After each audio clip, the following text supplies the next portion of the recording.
Today is December 12th. It is 9:36 a.m., December 12th, 2024. It is 9:36 a.m. Welcome to everyone. This is a meeting of Charter School Board. We say welcome to all the members of our board who are here, to Member Perry, who represents the State Board of Education visiting us, AAG Ferguson, who has joined us today at this table, and all our members of our team, which I say for last, always save the best for last, right? To all the folks who are here, and we are ready to begin. We're going to start our meeting today with a pledge that is Member Phillips. Thank you. Thank you.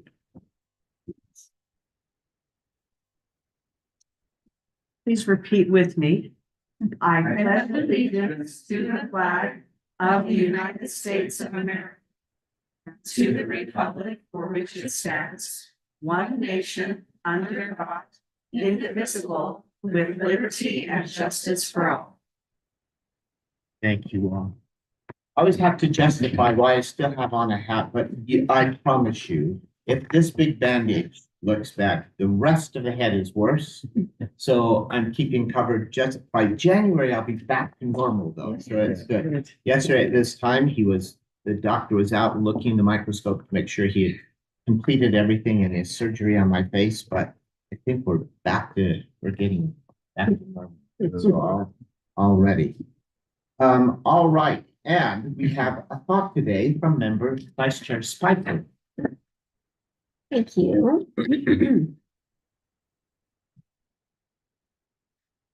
So I was really appreciate having the opportunity to share our thoughts. I know every month I look forward to hearing from all of us around the table, because I really think that the thoughts push me to think and help me be a better person. And so potentially some of you have heard that in the last 6 months, I've taken up the art of sourdough baking. And I didn't jump onto the sourdough train during COVID. I'm a little late to it, but I feel that everything has its time. And so that's really part of my talk or my thought today. So I'm relating the art of sourdough to the heart of charter schools. So 6 months ago, I embarked on a journey into the art of sourdough baking. It began as a curiosity, but quickly grew into a meaningful ritual, the process of blending science, patience, and creativity to create something nourishing. As I nurtured my starter, which I just recently named Serenity, mixed the dough and waited for the magic of the fermentation to unfold, I began to see the parallels between this craft and the vital work that we do as a Utah State Charter School Board. Sourdough is a delicate balance of elements. The starter is alive, a community of wild yeast and bacteria that needs care and attention. It thrives in the right conditions, much like the schools we oversee. Schools are living ecosystems made up of students, teachers, families, and community members. When nurtured with intentionality, they grow into vibrant hubs of learning and connection. The process of creating sourdough requires both science and art. There are formulas and techniques to follow, but each loaf is unique. It reflects the environment, the baker's hand, the time invested. Similarly, building a charter school is both a precise and creative endeavor. It requires thoughtful planning, a deep understanding of education systems, and a willingness to innovate. Every school we approve or guide has its own character, shaped by the community it serves and the vision of its founders. Perhaps the most profound connection is the role of time and patience. Sourdough does not yield instant results. The fermentation process, the rise, takes time. It's an act of faith, trusting that the unseen work will result in something extraordinary. In our board work, we often sow seeds that take years to flourish. We invest in schools not just for today, but for the long-term benefit of generations to come. We trust that the time, resources, and energy poured into these educational environments will yield resilient learners and thriving communities. As with sourdough, there is joy in the imperfections.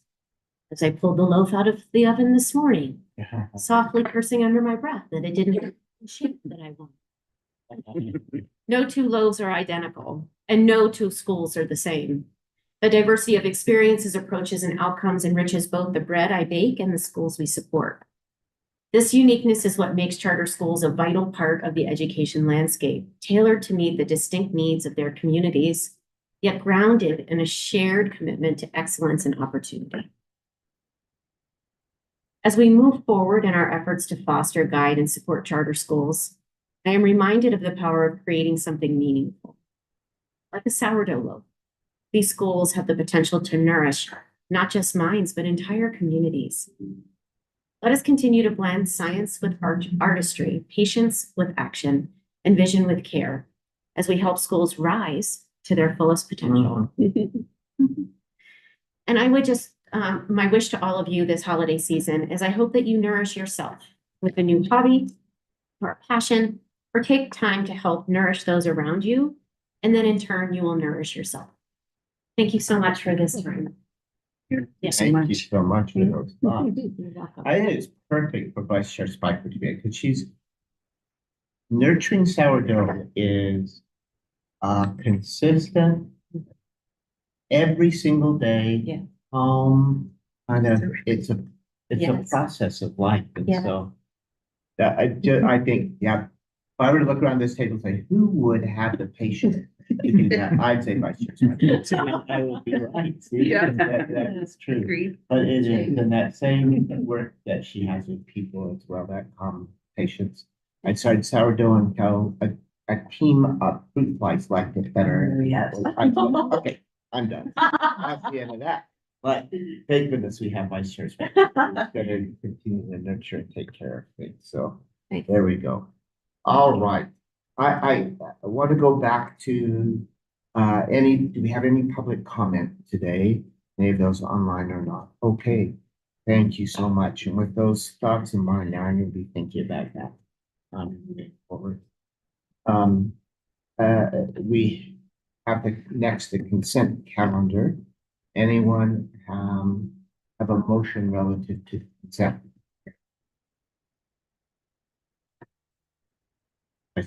Member Phillips. No worries. Chair, I move that we accept the consent calendar. All right, a motion for Member Phillips to accept the consent calendar. Do I have a second to that motion? A second. Second, Member Olson. Any discussion about that motion? Not seeing any, we'll go to a vote. All those in favor of the motion, which is to approve the consent calendar, say aye. Aye. And I think that was unanimous. I didn't hear any opposed. I'm going to submit that motion carries. We are now at a report from our Executive Director, Kramer. So we always look forward to these reports. Director Kramer. Thank you. That was beautiful, Vice Chair Spiker. The thoughts of the day are always so inspiring and encouraging and just thoughtful. That's what they're meant to be. So thank you. I don't have a PowerPoint today because I just want to highlight a few things. We have a fun day lined up, so I wanted to be a little less formal and just kind of give to you a few things that we're working on. Number one, we're filling the position. It's an open position. We've recrafted a little bit, and we're really excited that we think mid-January that we'll have a support team member join us that'll help with new schools. That'll also help just with data analytics and research as it informs our support team. And so Maria and I have been diligently working on that. We missed a few key meetings, but we're lobbying emails, but it's busy for us. But yeah, we're going to push really hard to get a new member to our team in January. Talking with Chair Bowles and listening to this board at the last meeting, we thought it'd be really important to re-engage the oversight committee. That was one of the outcomes of the discussion at the last meeting, if you recall, is, an oversight committee would be really helpful as we take a look at, is there a letter of awareness or a notice of concern or a warning, and to inform that committee. And so in talking with Chair Bowles, he has two members that he'd like to step into those roles. And wanted to combine some experience and seasoned, and then also some new perspective in things. And so these two board members already serve on one committee, but they're not overcommitted. They could always talk with Chair Bowles at a later time and say, I'm capped out or whatever. But Crystal and Clint, this is another committee that Chair Bowles would like for you to serve on. And as a team, as staff, we'd be thrilled to support you in the work in the oversight committee. And so that's something that we wanted to bring up in the executive director's report. Exciting. The other committees will continue to meet. We have engagement and we'll work between this meeting and the next meeting. The finance, the authorization, the innovation committee, now the oversight committee, and then of course the executive committee. So wanted to talk just a little bit about the 25 and 2025 celebration. We had a chance to do more correspondence with the governor's office, who's confirmed that he'll be there at the very beginning, kind of a 6:30 sharp. So I'm bringing that to you all so you don't come late, right? I know me. With events, it's like, it's cool to come a little late, right, to events. In this case, it's cool to come early. As board members, it helps for you to arrive early and to circulate the room along with staff. And it helps for at least some of us that are instrumental. We'll still have some guests coming in at that time, we know.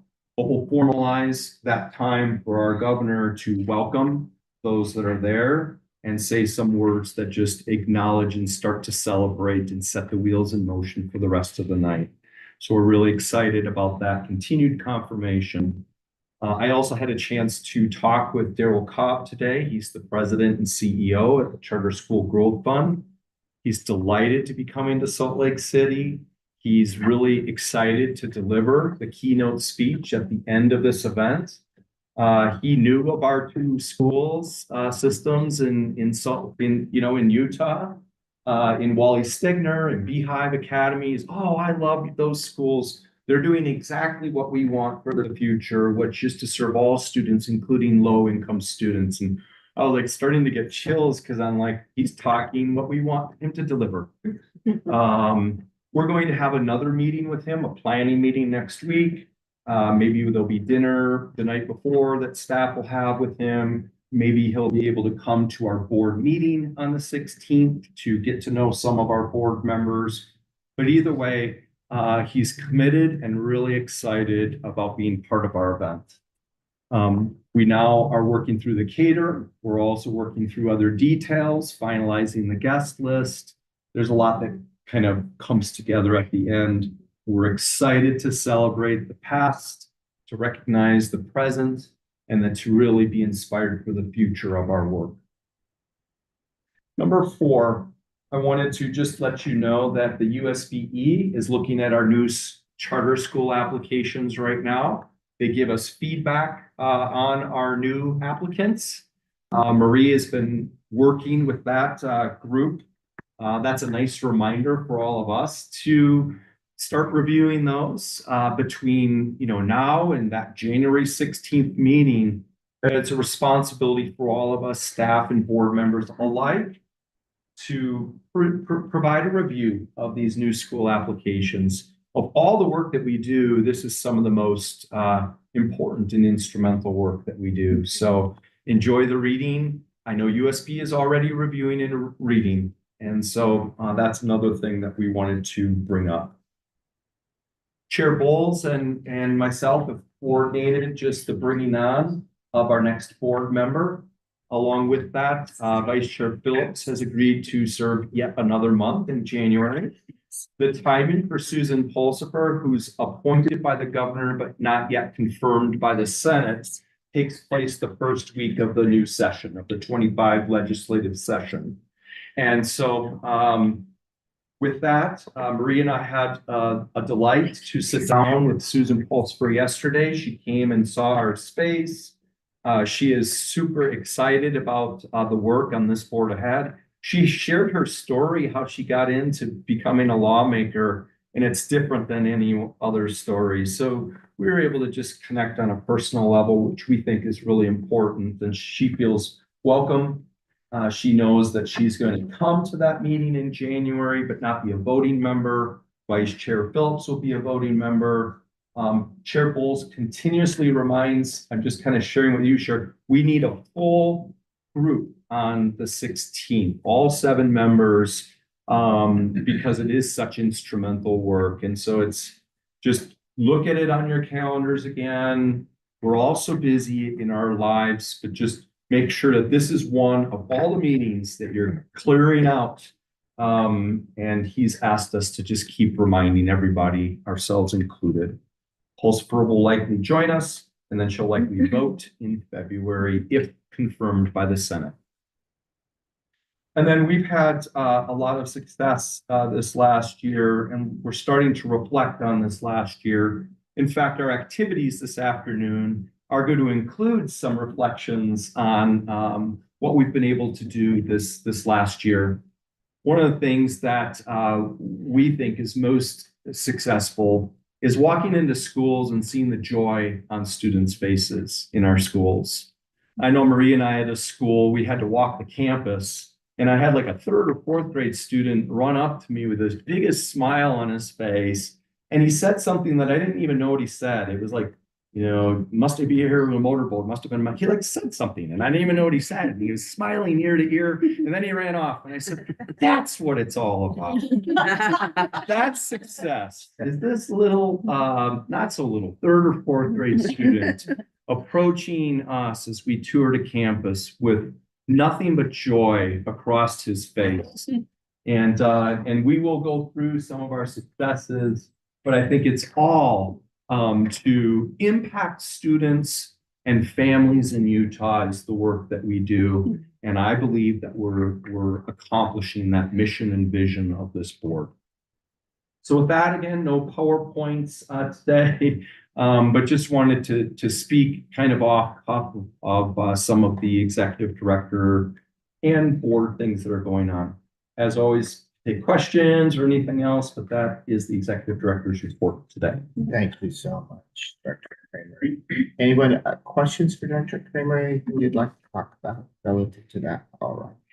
Thank you so much. We're ready to move to the next item on our agenda. We are caught up in time, which is great, but this will just take us a few minutes. So as we know, we have Andrea Jones, who's joined this team and is making sure everything is cleaned up and in compliance, making sure that we have everything is done correctly. As she looked, she's noticed that we do not have updated conflict of interest document signed, which we should do annually to disclose any conflicts of interest or confirm that we have no conflict of interest. So he is now providing, anyway, that's great. A copy of that form for us, and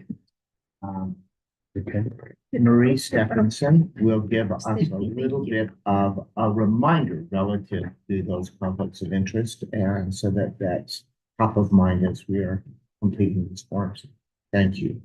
Perfect. Yeah, we just wanted to go over, as it says, on the form there, it talks about that, you've taken the obligation to serve and to represent and hold the highest standards of ethical conduct, and that actually comes from Utah statute, and so that's part of that conflict of interest, that any information is protected, and that you're following your official duties, unless there's a legal obligation to disclose information, that if there's private, protected, or controlled information that you receive in your official service, that you wouldn't use that for financial benefit or for any unethical or illegal advantage. The Utah Code also talks about both direct, indirect, and even appearance of conflicts of interest, and that we avoid all of that. And that if there are any direct, indirect, or appearance of conflicts of interest, that we, disclose those to our fellow board members of any potential conflicts. It also outlines that activities or gifts that could compromise, the ability to carry out your board duties fairly and ethically, that those are disclosed. And that's essentially what the conflict of interest statement is going over. And so it's got some lines there if there are businesses or involvement or relations that you have that would potentially be a conflict of interest. Those are things you can list there.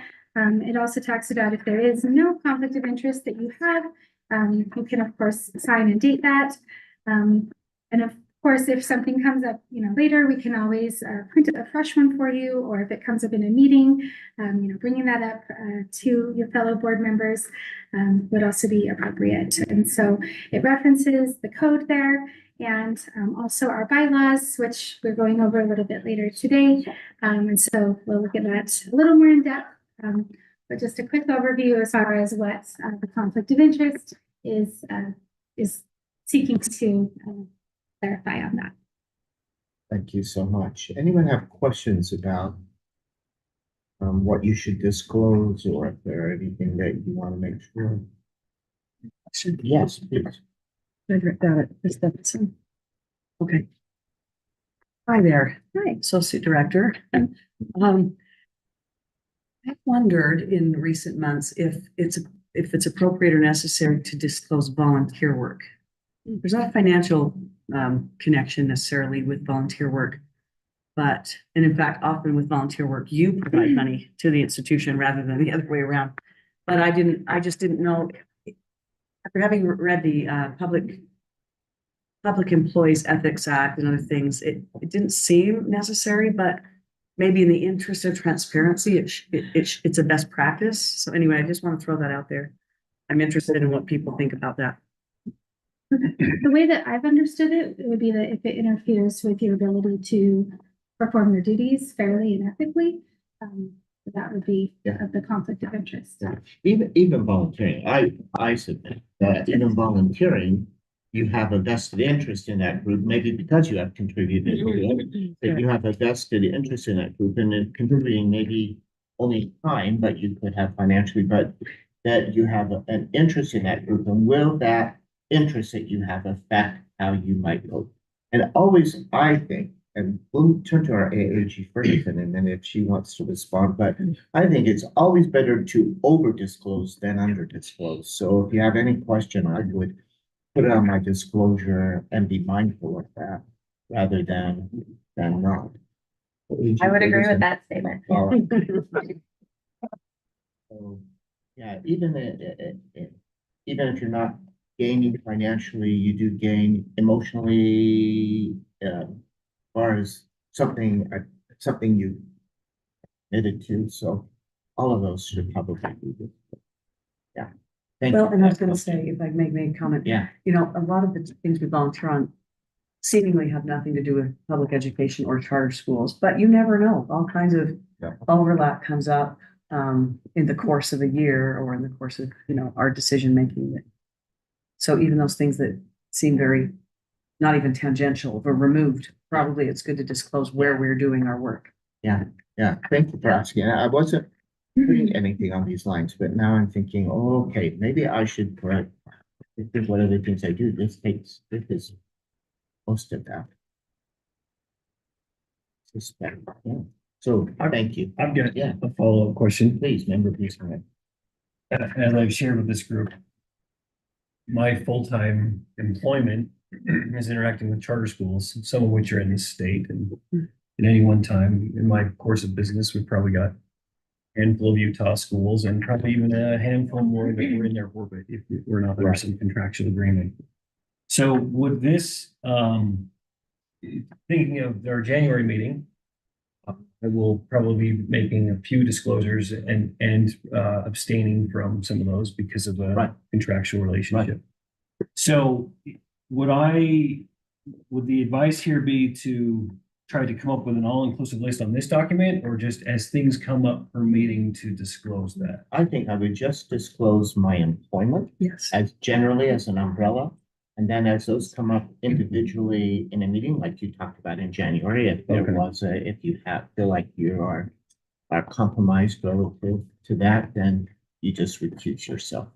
Discussion. Yeah, thank you for that question. Okay, If we'll do that consistently, then we're all just disclose the statement overall, the umbrella. And from everyone here, we in all cases knew that as you came into this work and were appointed for that employment. Additional question for anyone? A good discussion. We should be mindful. Okay, thanks. So thank you. All right, I'm then, while you're completing forms, and we'll return them to Ms. Jones. And thank you for that overview, Associate Director Stephenson. We appreciate that help.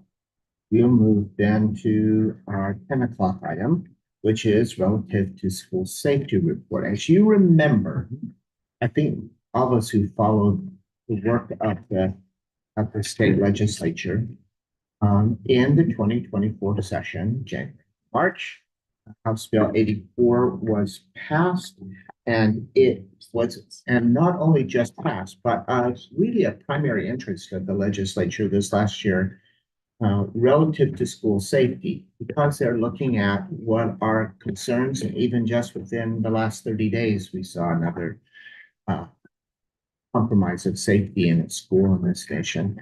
But our legislators, on behalf of their constituents, are certainly concerned that we are safe in schools, that we're keeping children safe. And we have in local parentis responsibility. So I always tell my students, in local doesn't mean crazy parent. Local, not in that case, it means you're standing in the location. You're standing in the place of the parent. We need to provide that degree of safety for children. So House Bill 84 asks that, and one of the requirements was by the end of this calendar year, by December 31st, which I suspect folks, this holiday season upon us, we want to do it before they're into those holidays, that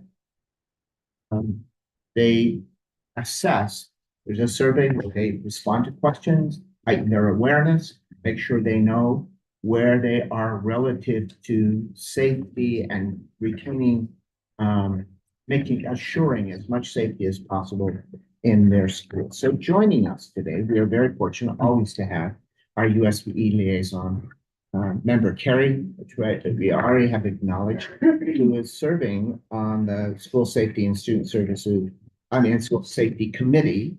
We are also joined at the table. We're fortunate to have at the table as well the Director of School Safety and Student Services, Chantel Coder. And welcome, Chantel. Thank you. To this group. And they're going to talk to us a little bit about having all of that in compliance. It's a big job, as you recognize, as they're trying to gather all that information really from, as I count, 183 LEAs. So 41 districts and 142 charter LEAs. So that is 183 folks from different organizations from whom they need to gather that information. So we welcome them today to talk to us about that. Our concern, we want to make sure all the chargers are safe and see what we can do to help and support that happening with those 142 charter schools. So I'll turn the time to you. Thank you, Chair Bowles. Joe Carey, and I'm here as a member of the State Board of Education, but also as a member of the legislature's School Safety Task Force. And I appreciate the time on the agenda today. And it's timely because the deadline for the first step in this is December 31st. And I have three things that I want to address, and then Director Coda has prepared a slide presentation with some of the issues that she's most asked by principals, superintendents, that she thought would be beneficial to share with the State Charter School Board. And the three issues I would like to address today are, one, you mentioned HB 84, and there's a cleanup bill that is in the process of being formulated. And I want to start here because it shows that the issue of school safety isn't a one and done, right? It's continually evolving. In the original HB 84, you may remember it required all of our schools on the ground floor on external windows to have ballistic glass. In the cleanup bill, it looks like that requirement will apply to all windows on every floor, internal or external. That's significant because it takes the price from here to up here. And again, we don't know if it will be in there, but I know that appears to be the direction of the maker of the cleanup bill. The other big issue that Director Cota will address with the group is on the issue of the additional personnel. We hear about guardians, hear about the school safety director, the SRO. These roles continue to be defined and redefined, but we know that all of these individuals carry a price tag that right now, not only our charter schools, but our district schools are wondering who's going to come up with this money. To give you an indication of what they're talking about, the last two school safety task force meetings that we've had, with the caveat that it's difficult to know how much until the assessments are in. And that's why it's important that we get these assessments in. But the number that has been mentioned by the chair of the school safety task force on at least two occasions has been between 800 million and $1 billion to comply with the requirements set forth in HB 84, as well as the cleanup bill that will be filed. In terms of compliance, our district schools, well, let me just back up. So the end of year assessment, every school is required by law to submit it. Last year, I believe it was voluntary. And some schools did, some schools didn't. This year, it is mandatory, and they're taking a carrot and stick approach to that assessment. The carrot is, if you file the assessment by December 31st, that school or LEA will be eligible to request funds to help cover the costs associated with the expenses in the assessment. The stick is, if you don't file that assessment by December 31st, you will be ineligible as a school or LEA to request funds to help cover these significant costs. That's why I asked for the time today, because I know that our district schools were at about a 90% filing rate in terms of the assessments. For our charters, we're not as high. I asked Director Cota to get me the up to the minute, what percentage of our charter schools have filed or are in the process of filing this assessment, and what is that number? 68%.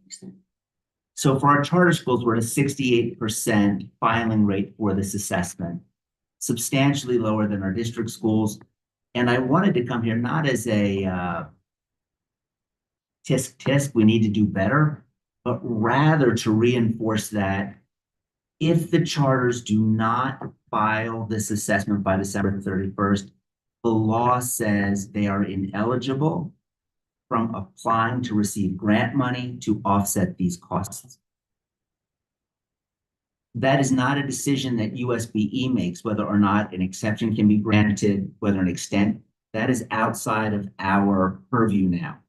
So again, I just wanted to stress, I know that the Director Cota supplied a list to Assistant Director Stephenson, and has that been shared with the group? Director Kramer and I have been working on that. Oh, that's your, okay. So Director Cota has prepared a list of all the schools that have filed their assessment, in the process of filing their assessment, or have not.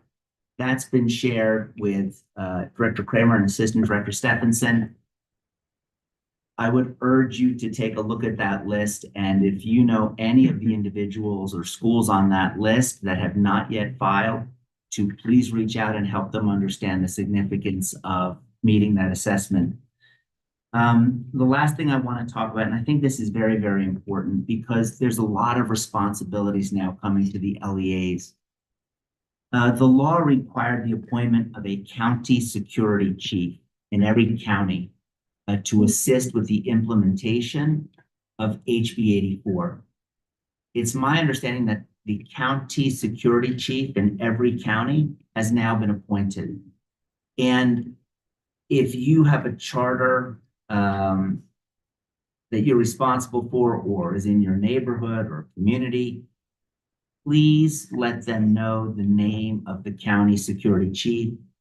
Director Coda has that list. She'll be happy to provide it.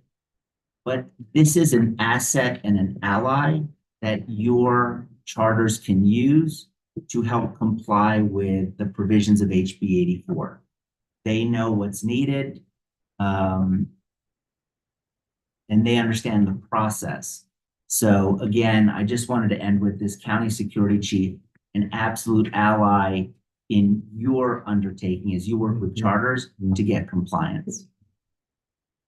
And if there's no questions on those three things, I'd just like to turn the time over to Director Coda for the presentation that she wants to make. Great, thank you so much. And I'm happy to field questions along the way as well as we move through a lot of these delicate topics on school safety. And just want to start by thanking you all for the time and attention to school safety. Very important topic for all of us I know here. Again, my name is Chantel Coda, and I am the Director of School Safety and Student Services at Utah State Board of Education. Really appreciate working with Board Member Carey on school safety and initiatives that affect our students. So again, just thank you for this time and attention to this. I do have a PowerPoint presentation that will be on the screen. It's behind you, so hopefully you're able to see that. And I am navigating a new computer, so let me see if I can figure this out here. Looks like it is. Marie, can you provide me some technical assistance? I'm not able to progress to the next slide. Thank you. I see. Okay, even better. Okay, great. Thank you so much. But scrolling is the key. Perfect. Thank you. So we have 3 learning outcomes today. I'd like to introduce you to the scope of work at Utah Board of Education, including an overview of the Utah School Safety Center and the work that we've been engaging in to help support school safety initiatives and efforts. I have a few funding updates for you, as well as wanted to review some data that may be relevant as you're making decisions about school safety. So let's go ahead and start with the scope of work. Our department is set up so that school safety and student services has 3 areas of focus, if you will. One is student services, and this includes my coordinator for student services that oversees specialists in the following areas. So we're focused on things such as school-based mental health, school nursing and wellness, school counseling, behavior support, and then student and family rights. And so those are the program areas, but as you can imagine, each program has many legs and different areas that touch points, if you will.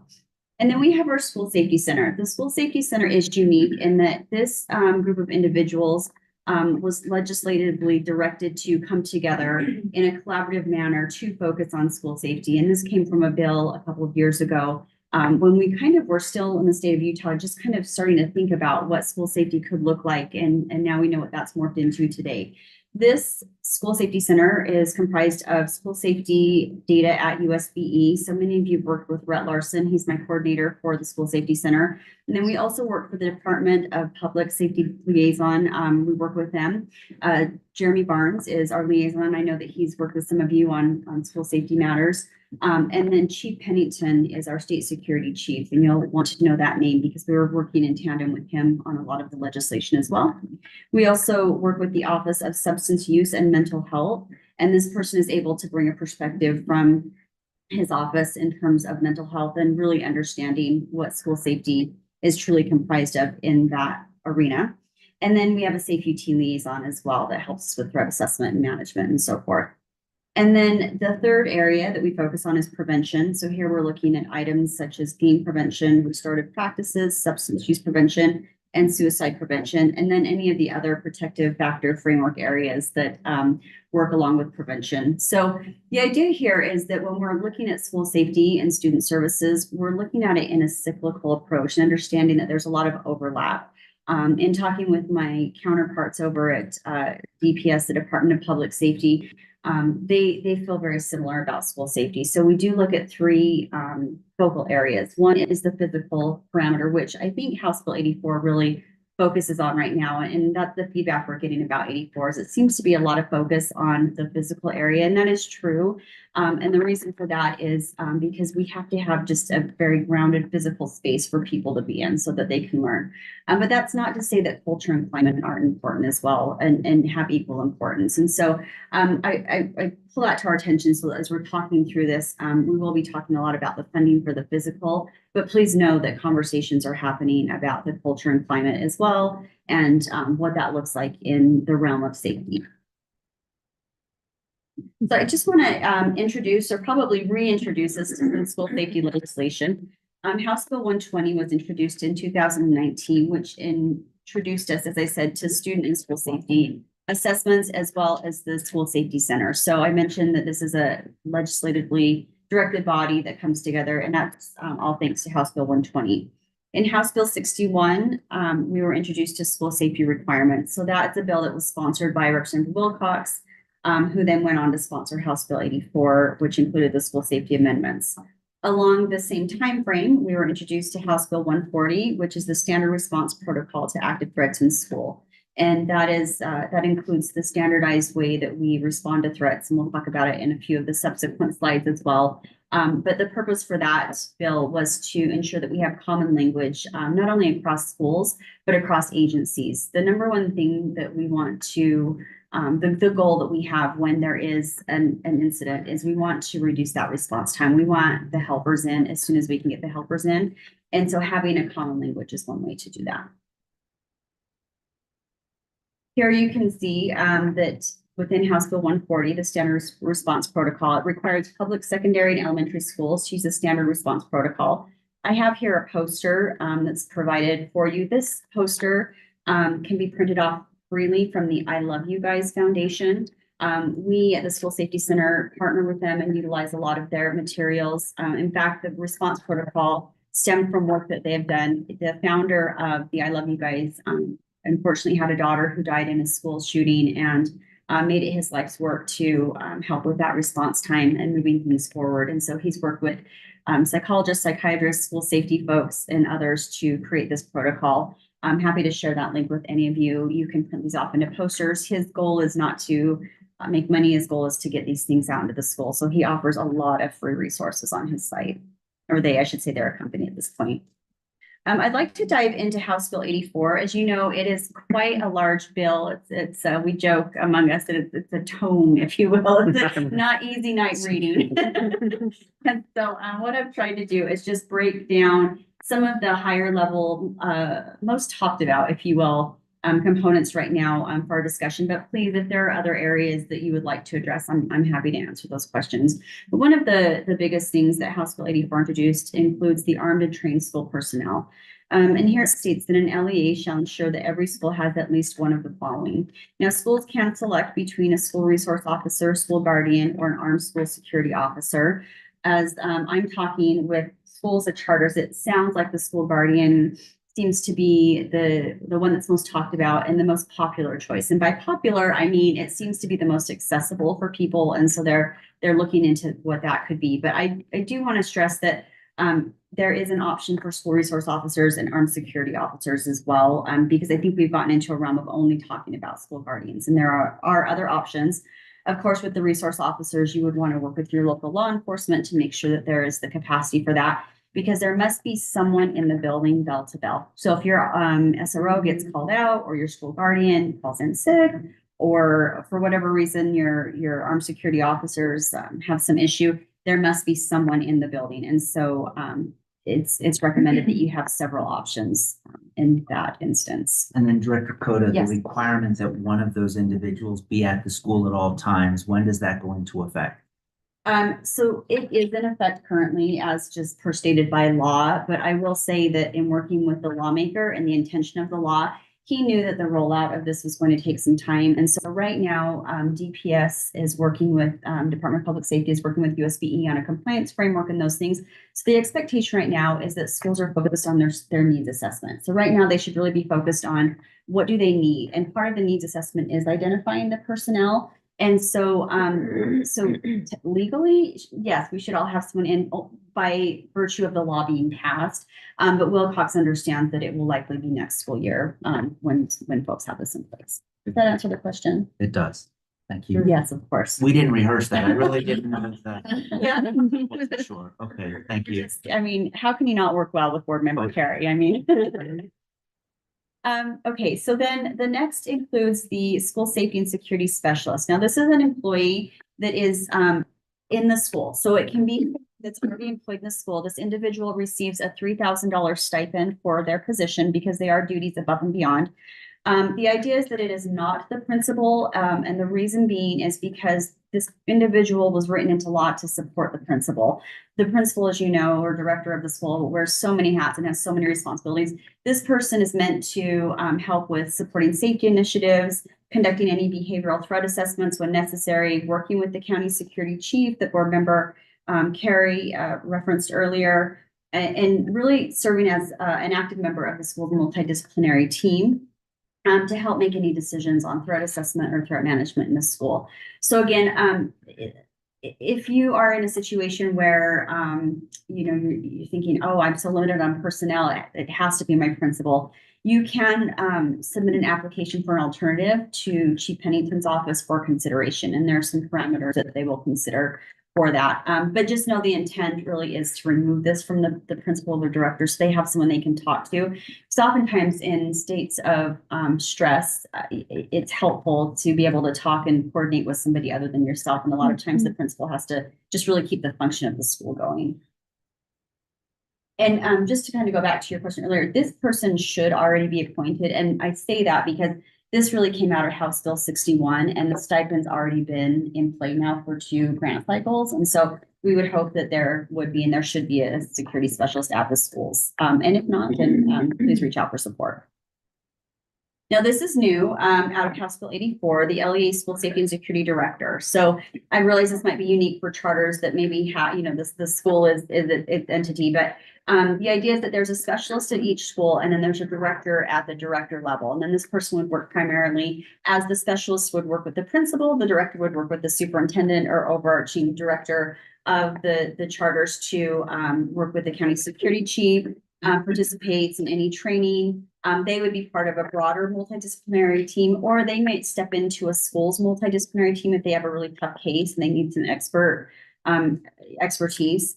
The one that's unique about this one is this individual does have to have a valid concealed carry permit. The law is a little bit vague in terms of why. In talking with the sponsor of the bill, the idea is that this person could potentially fill in at a school if their guardian or armed person were not able to be in the building. But that's something that, districts and charters would have to figure out in terms of personnel instruction things. But that is the reason for the carry permit. It doesn't mean they have to carry on them at all times. They just have to have that permit in the event that the districts make a choice that the director would fill in if a school is needing somebody armed at the building to be in compliance. Director Coda, Yes. if the school has to do a school security officer and charters are generally their own LEAs, do they need to also have this position as well? Yes, and this is where you can apply for an alternative. So what I would recommend is you fill out that application for Chief Pennington and say just that. We are one building. Would you rather us have the director or the specialist? And then they will advise on that, and then you will be in compliance. Yeah. Great questions, by the way. Thank you. Okay, let's jump into the minimum safety and security requirements, because these are things that board member Carrie was speaking to a little bit earlier in terms of what is currently required, and then knowing that there is a cleanup bill on the table. So stay tuned for that. But currently, all schools are required to have these touch points, which include limited entry points, video surveillance of entrances. The ground level windows currently are protected by security film or ballistic windows, that the internal classroom door locks, that there are bleed kits and first aid kits, exterior cameras on entrances, fencing around playgrounds, and then panic alert devices. And so the question I get a lot, so I'm just going to assume a question. So forgive me if it isn't, is well, how, with all these things, where do we prioritize? What you want to do is focus on your needs assessment. Chief Pennington is aware that these are a lot of things that need to go into a school. What he would like all of us to do is focus on the needs assessment, look at the grant, complete an application for the grant for anything you might need, and then just stay in touch with him with those applications for alternatives and or a timeline on what is feasible for you. So I'll just use, for example, fencing is kind of a safer one to touch point on. Let's say fencing is something that you don't have at your building, you're aware that it's needed. Fencing can incur costs, and so maybe you have a 2-year plan. So the idea is that you are putting that in whatever your safety plan is, that you're aware we have a fencing gap. This is our 2-year plan to get fencing in. And then with that, you won't have any like issues or concerns. The main thing is that Chief Pennington wants conversation around safety. He wants to make sure that these points are noted and that there is working towards it, unless there's not a need. So going back to fencing, there may be a charter building that it just doesn't have a playground area. There are just different circumstances. So again, you would submit that application and say, well, fencing is just not needed for these reasons. And then they would take that into consideration and respond. So with the school safety needs overview, thank you for Board Member Carey to bring this to our attention earlier with that percent rate. I will say as of Monday, we were just talking earlier and he said, what's the current rate? And I was able to pull up one that we had from earlier in the week and it was 38%. And so it's gone up to 68%. And so that's great. That means we're on the rise. We just want to make sure that we're getting those in before the December 31st date. Again, I just want to reiterate what was said earlier. We just want to make sure that you're funding, and that's outside of our purview. The grant is set up that the school safety and security needs assessment shall inform the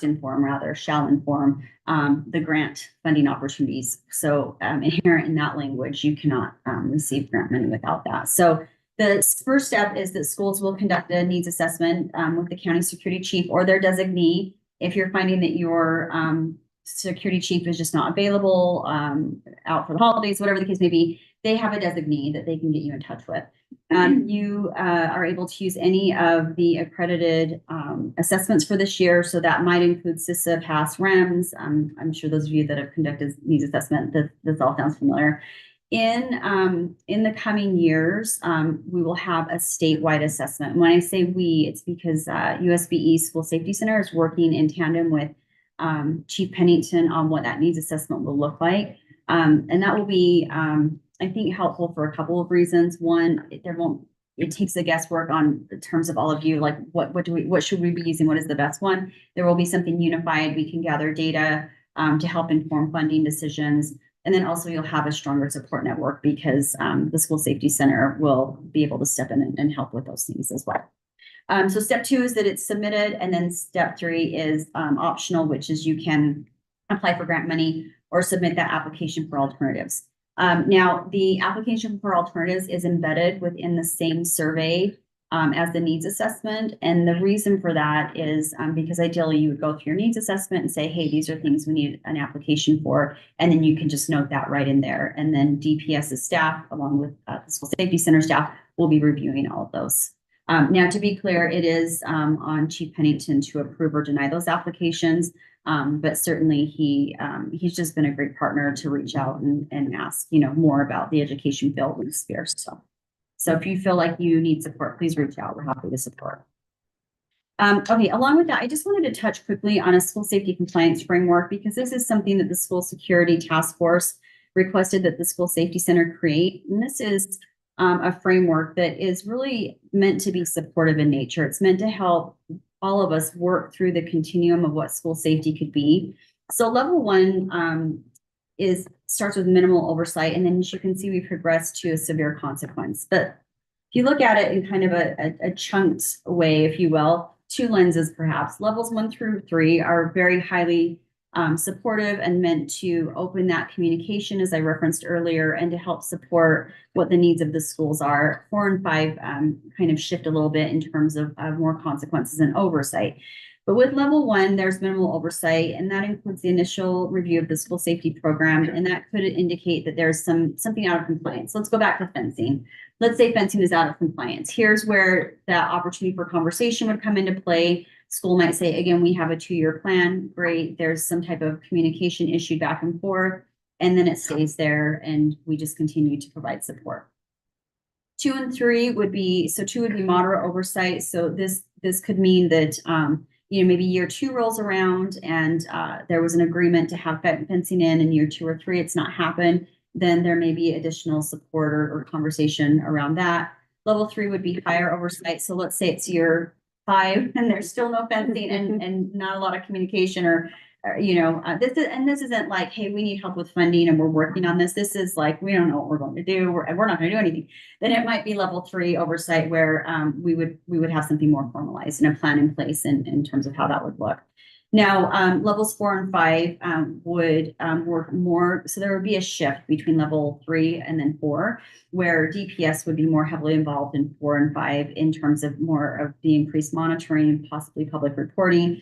And then level 5 would be that corrective action in accordance with R277-114 and R698-13-5, which could include things like withholding of funding and removal of the certificate of occupancy, which would be done by Chief Pennison's office. Again, keep in mind, embedded within this framework, this is just kind of the overview, are lots of conversations, lots of meetings. There will never be an aha, or I did not see this coming within this framework.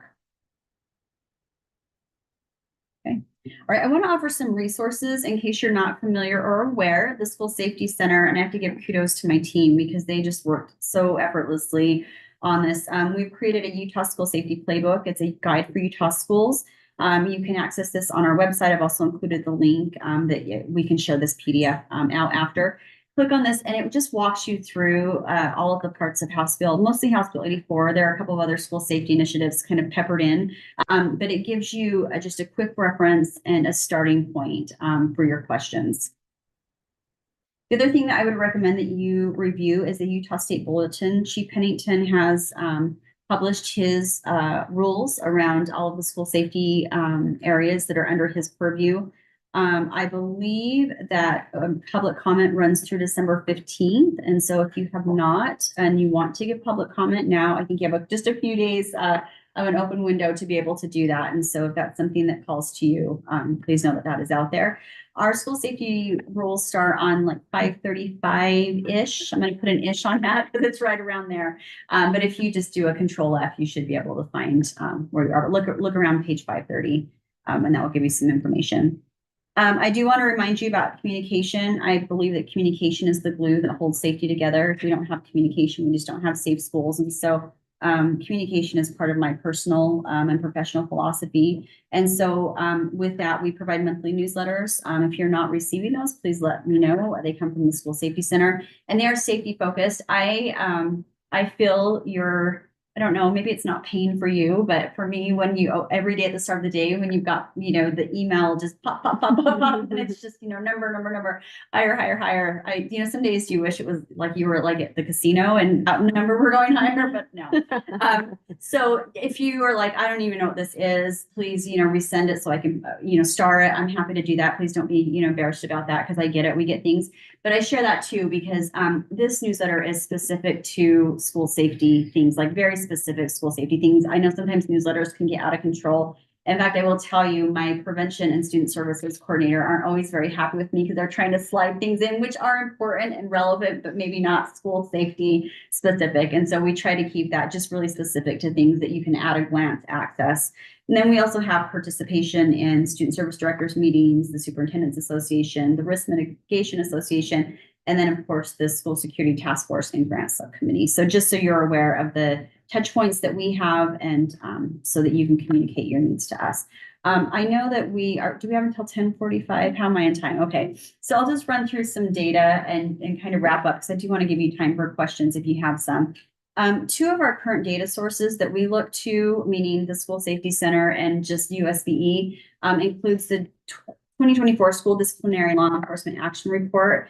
I won't dive into that today, but just wanted to make sure that you are aware of that, and that you have some time to look at that. And if you ever wanted to, have us back to do a deeper dive, we're happy to do that. You can click on the bottom link and access that report. And it gives you information about any disciplinary and law enforcement actions that have been taken throughout the school year. And then, of course, we have information on the school climate survey. You will see if you go into Data Gateway right now, you'll see the information. So we're only giving this survey every 2 years. In years past, all schools within the state were required to participate. So right now, for the past years, you'll see statewide data. Moving forward, schools are able to select their own climate survey. And so while we will still be offering at the state level, we won't be providing statewide data because we won't have access to that, but we will provide the data that we have. And certainly you're still welcome to use the climate survey that has been created by USBE or modify it. You can take it and remove what you'd like or add what you'd like as well. Another thing that I just want to kind of put on your radar includes the early warning system. So a lot of the schools in our state currently are utilizing a tool called Panorama, and some of you are not, and that's okay as well. Some of you use, I think, things like Educator's Handbook and other things. I just wanted to put this on your radar. This is an online digital reporting tool that is meant to provide you all as educators with opportunities to connect with a student. Some people use the term intervention. I use that lightly because some people in the medical world see intervention as something different than we do in the education world. But when I say intervention, what I mean is an opportunity to connect with a student and maybe provide resources that student might need. And so when we're talking about early warning system, it would be a tool that would track discipline, attendance, behavior, course failures, and then any other criteria as determined by your local boards or the charter governing school boards. So basically any thresholds that you've noticed or that or that are research-based and backed. So for example, I'll go with attendance. We know if students aren't attending school, then we're not able to provide them with the education, and the dropout rate is increased. So just if you don't have one yet, you'll want to be thinking about what that could look like. We will be submitting we are in the process, rather, of submitting an RFP for a statewide vendor. If you opt into the statewide vendor, USBE will pay 50% of the cost of that chosen vendor. If you do not choose that vendor, then you can use any vendor that follows the same, can report on these same things, but the cost will be on your own. So just kind of be thinking about that as you're moving forward. And then that's what I just remember here is that you'll want to think about that 50% cost. Right now, just an update on where the board is. There is a meeting that will be scheduled in January for the board to discuss early warning thresholds that may be relevant statewide. And I'll leave that up to the board for that discussion, but just wanted to put that on your radar. The other thing that we are working on includes the parent portal school safety dashboard. And this right now, the parent portal is up and running. You can access things such as bullying and hazing policies, different school-wide resources, and so forth. It is under construction in terms of you may be looking for something, and if you can't, we do have personnel that you can reach out to. So please reach out to them, and they can get you what you need as we're continuing to upload those things. Okay, let's move into some funding updates. So for the fiscal year 25, House Bill 84 did allot some funding. I think the ones that are most relevant for us to talk about right now include the 48.7 million, and that money is being put into school safety and support grants. And this goes back to the conversation that we had earlier about the need for those needs assessments. So in order to apply for that grant funding, a needs assessment will need to be completed. And then the 50 million right above that is a pot that the task force grant subcommittee is looking at needs across the state, looking at that data from the needs assessment and determining how to prioritize that money to support LEAs. So stay tuned for more announcements on that. A lot of folks reach out and they're kind of interested in well, I know what I need. I'm just curious what things are needed, across the state and what that looks like. So from our last grant cycle, so this is from last year, these were identified as some of the top safety needs, which include campus communication, first aid, professional learning, and personnel. And I think this is just important to share so you can charters can kind of gauge or put a touch point on, where am I and where am I falling in these things? But really the most important thing to consider is where do you fall on your safety needs and how can you collaborate around those needs? And then I'm actually just going to come down to the conclusion and next steps. So thank you again for your time. One thing that we are continuing to work on is include that safety need. So as the data comes in, we are monitoring that closely. As you know, want to thank Marie and Paul for helping and just reaching out to folks, making sure that there is an awareness of the needs assessment and getting that in. And I echo what board member Carrie said in that this isn't, we're not here for an I got you. We want you to succeed. We want to see you get the funding and the resources that you need and want to make sure you're aware of what needs to happen. In terms of our end with the School Safety Center and me as the Director of School Safety, continuing to work on technical assistance with the CDSTAG, Standard Response Protocol, Emergency Response Plans, and Reunification Plans. And then also, again, reviewing data sources on safety needs and, again, working with other states as well on their best practices just to learn what they're doing. We are very fortunate in Utah that we have not had a disaster in the classroom that other states have had to deal with. And so we work closely with those states to learn what we can prepare for and what type of preventative efforts we need to engage in for that. So that concludes my presentation. What questions can I answer for you? Thank you so much. Thank you, Director Cota, for all that work. Could you go back to the communication Sure. slide for me? Yes. And I'll point out one little piece that might be helpful, that might be useful to that. This is a huge job, as all of you can tell. There's a lot of information Director Cota was going through with us. And I think probably it just scratches the surface of all of the hours of work under each bullet point to try to make all of that work. As I'm looking at Jordan High School, that's a newer building. If they were still in their older building, it wouldn't have been in earthquake compliance as well. And plus now that all of that is part of safety and the windows that they have. So we all have to learn how to balance. We love the big windows because we're also told kids have better help in the school and respond better educationally if they have more windows. But at the same time, we have to have a level of safety. Fencing, Director Cota talked about, and that is so important. I've heard lots of folks say everything's not fenced. And sometimes the playgrounds belong to the city because it is connected to a park. And so the park and the playground are all one unit, but you can imagine if anyone can come into the park, they can also come into the playground. And so all of those things have to be worked out. And it's really good that we assess, which I think is the important point of what is due by the end of this month, is that we're taking a step back to say, all right, where are we relative to being in compliance and making sure that we are safe, not just that we're in compliance, making sure that our children are safe for whom we have responsibility, that we are being safe. Where are we relative to that? This is just one idea. Sure. All of these are communications with the 41 districts. There's no communication with charters on that list. Those are all for the 41 districts. Having been in a district as well, superintendent of a district, those things were really appreciated. Like superintendents means we got a lot of information that then I could take back to my district and share and have done. But maybe we could give some from our team some suggestions, like our associations, for example, some other ways to open communication lines for those 142 LEAs that are not receiving, that may not have this line of communication and being reminded as much as if I'm a superintendent. I would go to a superintendent's meeting, or my student services director would bring that back, right?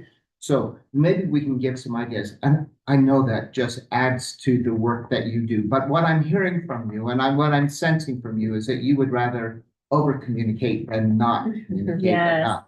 So I'm getting that sense from me that this is something that you're passionate about and really want to make sure that everyone is receiving that information. And that, hearing directly from you, I think those charters will be, will feel that passion as well and be very excited to get things done. In the meantime, we'll try to help to do some of that too. And I know Associate Director Stephenson maybe wants to talk about what we have been doing because we also believe that it's important for us to support that work and getting those assessments done. Yeah, and I think in the meantime, we had a great meeting and we talked about what the charter structure looks like. And so I think, absolutely getting into those charter meetings and with the association, would be, some great next steps. In the meantime, we got the list and Chantel and her team have been really good to update me like every day or two and we're send me an updated report. One of our first steps was individual or a general letter out to all of the schools in our portfolio. And, we did make sure that they were aware that there are, 11 authorizers in the state. So making sure we're communicating with all the authorizers, not just the state charter school board, and that there are other authorizers that also have a duty to their charter schools. And then as far as for our schools, making sure we pushed out a letter generally, then we got an updated report from there, individualized, personalized emails to every school that hadn't submitted yet and saying, where are you at? What do you need? From there, they started reporting back and sending. And it was so powerful because there were schools that wrote back and would say, well, I did. What happened? And so we were able to loop in with the team and some of them, it was submitted and then it was like a quick, like, oh, well, here's what happened. And some it was, oh, you actually missed this part of the survey. And so like, oh, it was so good that everybody was checking on it because schools had thought maybe something had been done and had missed a part or had only submitted for one of their campuses and they had 7 or, and so they needed to go back and get, all of their schools, all of their campuses taken care of. And so it's been a really good collaboration, really positive. We've gotten assurances for most of our schools that we're either in progress, they've got their meetings scheduled with police chiefs. I know that seems like that's been another issue that some of our schools have faced is just making sure they've had time to get that assessment with the chiefs done. And then they've said like, oh, we got it done, or oh, it's happening this Friday. And so that communication has been so key and so good to hear, back from each individual. We're down to, I think it's 23, 24 that we haven't heard from yet. Out of our, big portfolio of 132, I think, schools that are ours. And so with that, our plan next is to phone calls tomorrow and Monday, and then if needed, letters of awareness that invite them again, please reach out. And Director Kramer and I are setting the goal that we'll have 100% completion from the schools authorized by the State Charter School Board by the end of the school year, or not the school year, the end of the January 1, December 31st. So. And we feel good about the work. And I think that it was really spurred on by our liaison, Carrie, who Absolutely. just keeps us in front of us and does a tremendous job, and of the support of our board. Executive leadership has said, we will make calls. We will do whatever it takes. And so we have that commitment also from our board. And then Marie has told me just about the professionalism that you bring, Director Cota, to the work that you do. So we all care about student safety and we're all committed to do this together. And we're going to get to that 100%. I know, because when we put our minds to it, we can encourage them and support them. So good presentation. Thank you. We based off 142, which in case means that 97 have completed and another 45 or somewhere in the process, either not started to almost finished with that. So our team is working hard to kind of help them to get to that place. And if we can help any of us, I think around this table would be happy to jump in and make calls or to help and support folks too. Member Biesinger, you have to have. Yeah, can I just ask a couple questions? Please. And I apologize if I'm behind the group on this.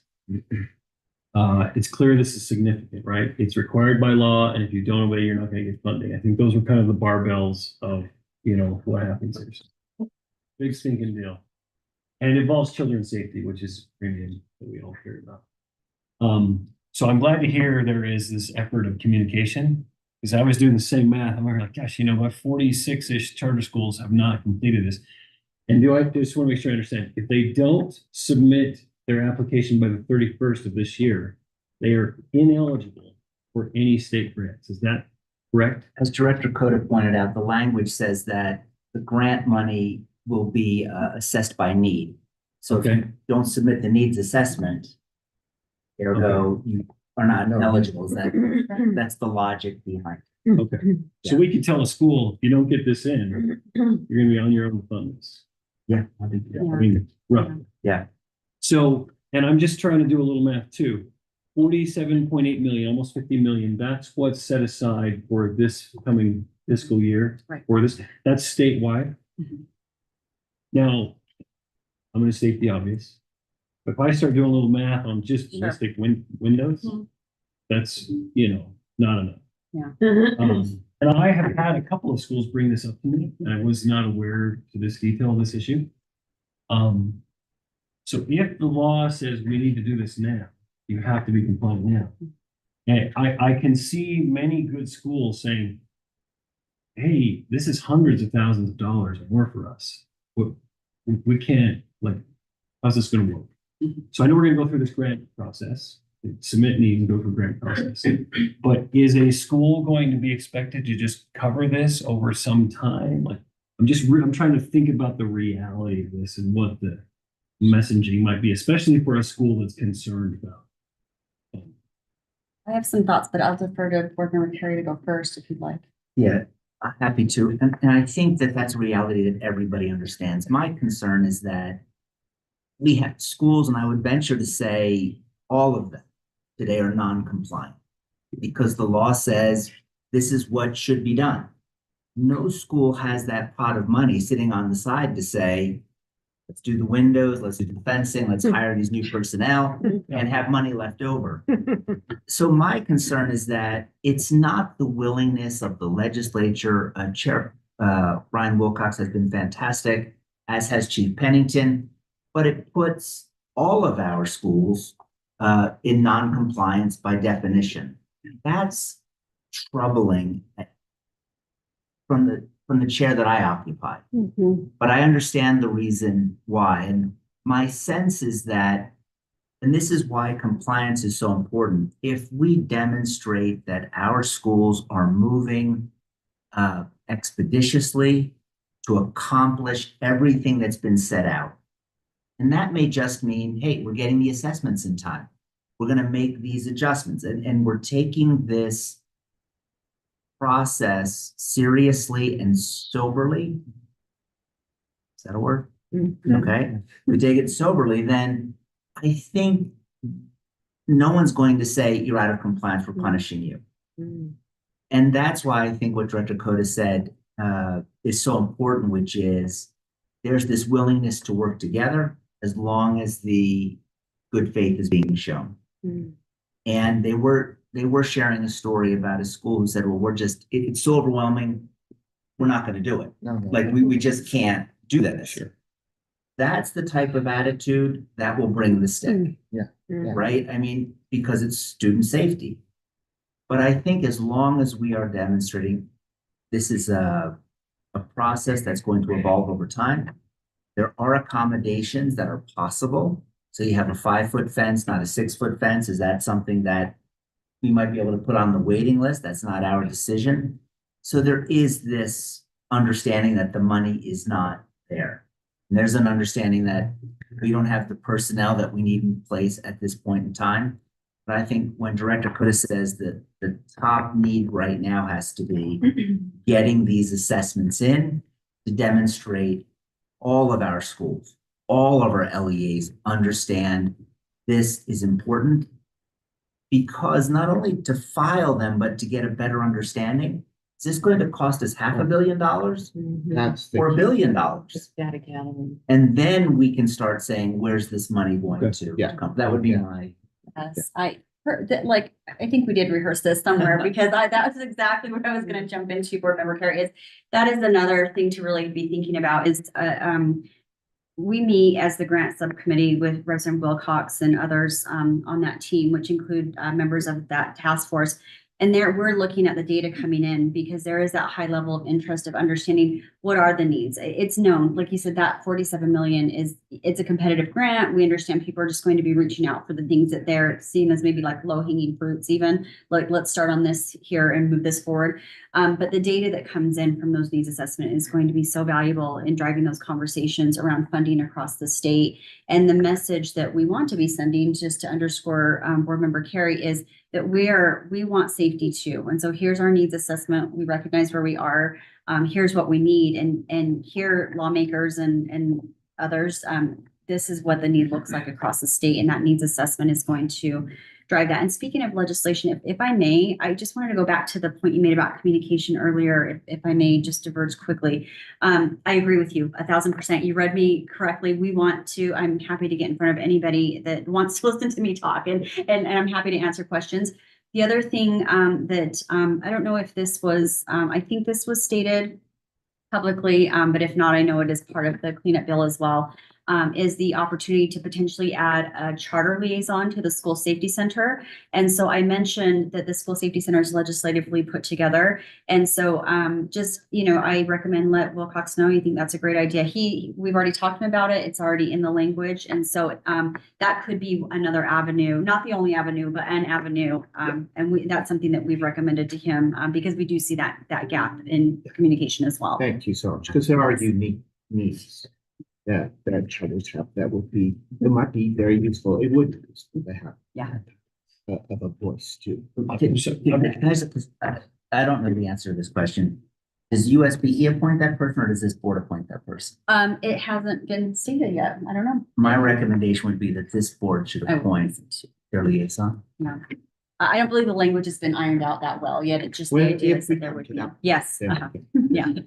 Thank you so much. Thank you. I know we're a little over. I'm sorry. I just have one more question because it's another thing. Mhm. I think in your presentation too, with respect to the need for an armed and trained personnel in the school at all times. I'm assuming that means somebody carrying. So again, that's a much different dynamic. It's obvious in the school district versus charter school.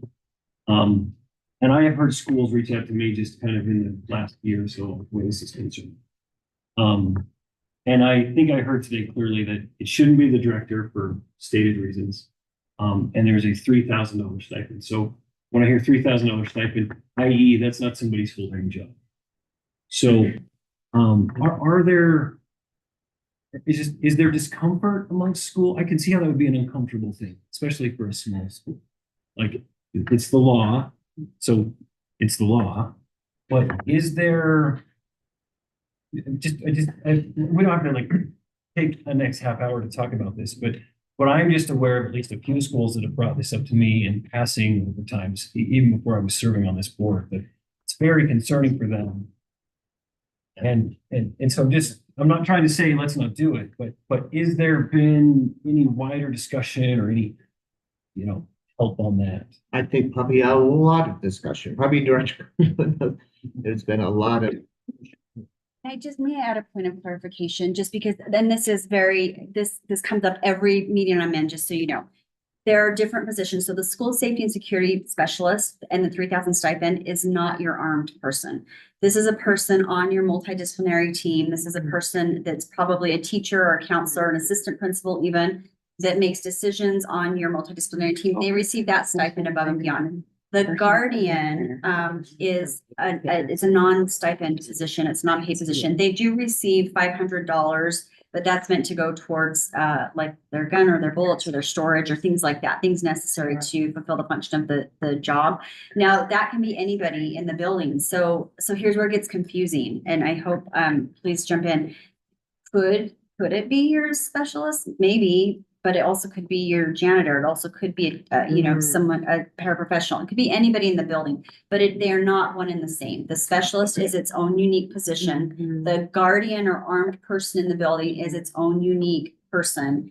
And then the director, which further confuses it, is someone that sits at a higher level, if you will, that would be more of an admin position that kind of oversees all of that. So in a situation where you just have one building is that charter network, then yes, the director and the specialist may be the same person. Yeah. But they wouldn't necessarily be the guardian. So the guardian is not that $3,000 stipend position. Yeah. And thank you for bringing that up because it is confusing. So I completely, so I just wanted to clarify that before we get into other discussions Yeah. to make sure we're all talking about the same thing. I think you're right. It is a polarizing discussion because for those who say we shouldn't have any guns in schools, that's just not what we're about.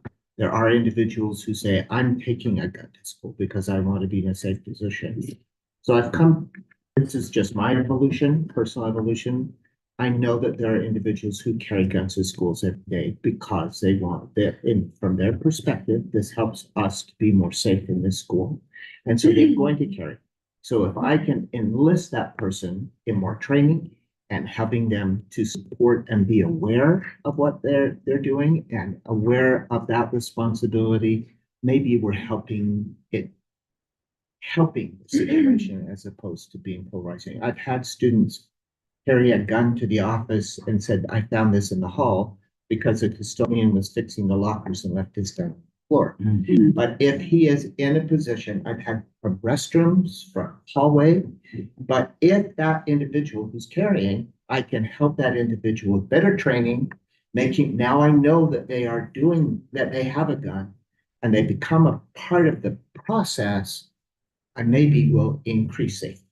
So it's a polarizing kind of situation, but there are those who really believe that they should be carrying guns to school too. Member Phillips. I've had the pleasure of listening to or attending live all the reports of the group to the safety task force during the interim, as well as the education committee. Some of the things, and also the meetings that have been held for the directors of safety over the schools. Couple things I think that are interesting that have come out of those conversations are that schools that are especially tiny, LEAs that are especially tiny in rural areas, but also charters, a lot of charters, who actually don't have enough people who don't have assignments primarily teaching students to fill all three of those positions, or even the combined 2 and 1, especially when you consider that the 1 can't really just be 1 because that one person is not going to have 100% attendance for a year of in-session school days. So you actually have to have a backup. There are opportunities to get waivers if you legitimately have a hardship meeting every part of that criteria, that criteria list, I should say. I don't think that's what the legislature wants, but it is something that has come up as a result of the practicality, feasibility of implementing this requirement when you are tiny, really tiny, and you pretty much are made up of teachers, counselors, people working, paraprofessionals working with schools. One custodian is not going to be able to do that, and you might even be hiring a cleaning company because you can't afford a custodian. So there are opportunities for that, and so I just wanted people to know that, that's been a huge discussion about how do we implement this when we have a staff of 12 or 20. So then the other thing that I think I just want to make sure these two stakeholders, because I think you guys are big voices in the process, and that's good. That's good because you know schools and you know some of the things they're trying to do well and the compliance they're trying to meet.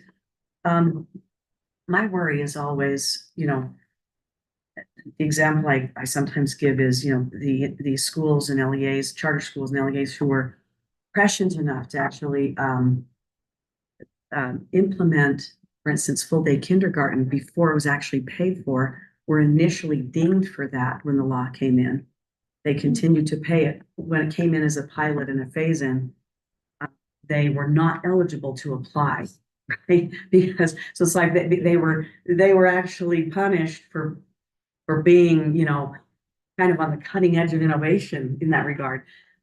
A lot of schools have included in their reserve studies in safety improvements at significant cost, at significant planning, and they might be just a few, mils off what the glass is supposed to be in terms of film, or they might be just a little tiny bit off of what comes down as a very rigid list of rules for increasing safety. And so my concern is that rather than maybe allow those individuals, those individual LEAs extra time to meet the compliance measures because they're not meeting it by, you know, a 10% or something, that they would actually, because they were foresightful, because they invested money, because they already had, long before the state was even looking at some of these items, they were, you know, at the forefront looking at student safety, at the safety of their buildings, at their protocols, that they would actually be given some leeway and time frame in which to reboot that reserve study and get that done, because the money that's been allocated or even talked about is as you well know, you've done the math, a drop in the bucket for what will be needed. And so this is going to be not an unfunded mandate, but it is going to be significantly unfunded. It's not going to be a funded mandate, a fully funded mandate. So with that in mind, I just hope that you'll consider that, you know, people who put glass on the first floor, now it's going to be required on the second floor. People who have put 12 or 20 mil, and now it's going to be 24. And people who have slight, you know, differences in their vegetable securities and their external doors, but they've upgraded it significantly from when the building was built. I just think that needs to be the logistics of implementing, and I know because I've listened, you've all talked about that. It's been a big part of the discussion, but I'm wondering, just make sure that the schools who've actually been innovative and dedicated resource aren't actually dinged more, because sometimes it's harder to rip out your 5-foot fence and put in a 6-foot fence than it is to just put in a 6-foot fence. So these people have been innovative, are actually going to be at greater cost and need more time and more consideration, you know.